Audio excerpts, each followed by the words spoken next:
Hi guys, and welcome to day 16 of the Scrapper Sisters Scrap September.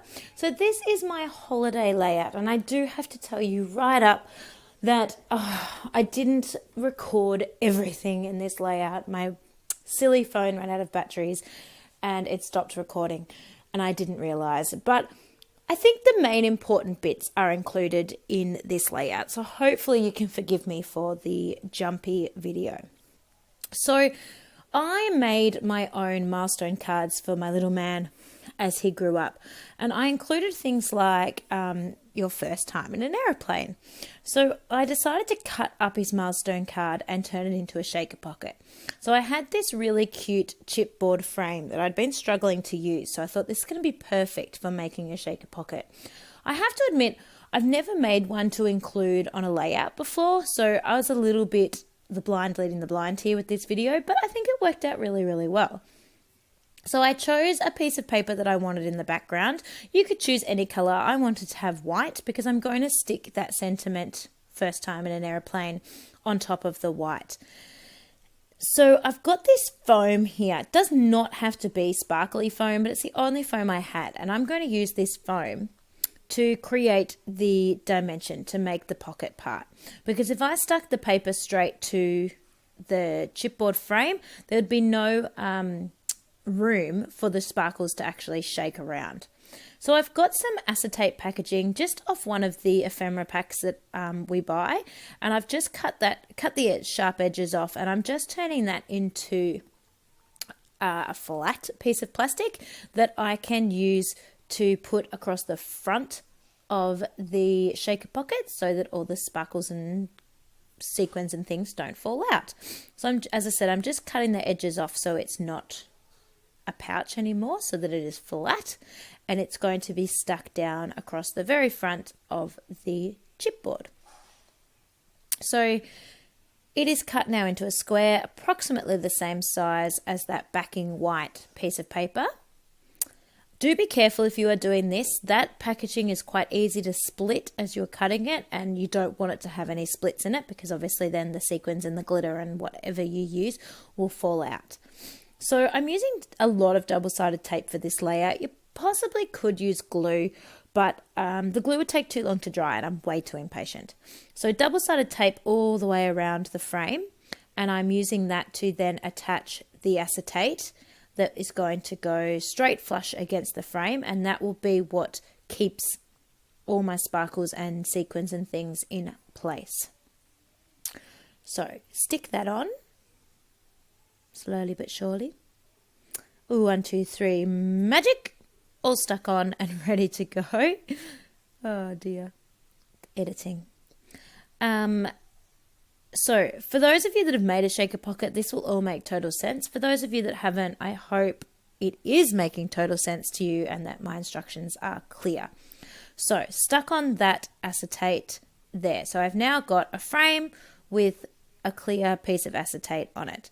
Now on top, on the negative side, so on top of the acetate and on top of the frame, I'm putting more double-sided tape, and then I am putting strips of this foam.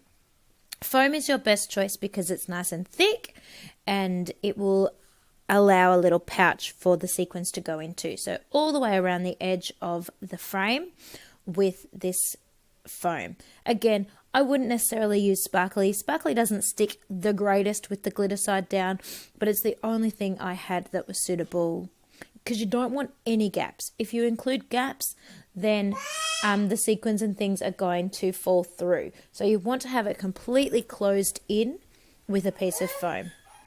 Okay, I've got a little helper in doing our voiceover now, so excuse me if you have nice loud sound effects. I apologize for that. So once you put on that last bit of foam there, you should have all 4 sides of your frame all completely closed in, so no room for bits of sequins or glitter or whatever you're using to fill your shaker pockets to fall out. I do put another piece of foam just in a second row. It's not necessary. I'm just putting it there so that when I stick this to the page, it's got an even place to stick to. I don't want the bottom bit to sort of words. Sorry. Good singing. Good singing. I don't want the bottom bit of the frame to be wonky when I try and glue it down. So just checking that all fits and how I'm going to place the wording of today I flew in the airplane for the first time, because I want to be able to read that. Then I glue that down. Then I put in the sparkles and the sequins that I am using, just a mixture of sequins from my stash, gold, silver, pink, white, just whatever I had. Just anything to look cute. You need more sequins than you think. This may have been too many, but come on, sequins are fun.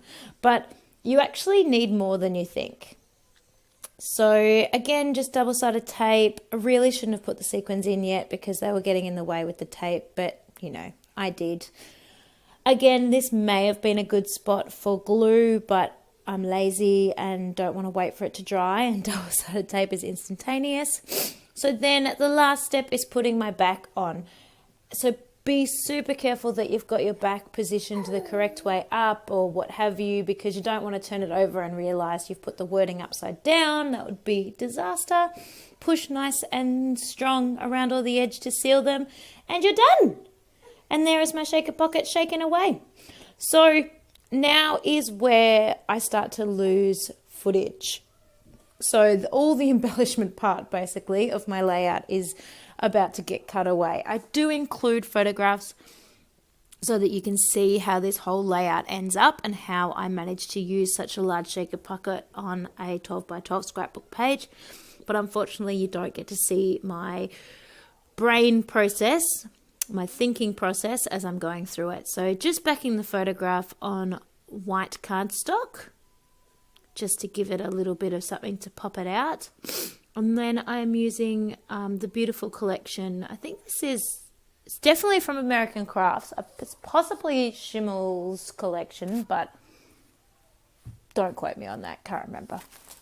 I've used tons of it, so I don't even know. I don't even have any of the branding strips to be able to tell you.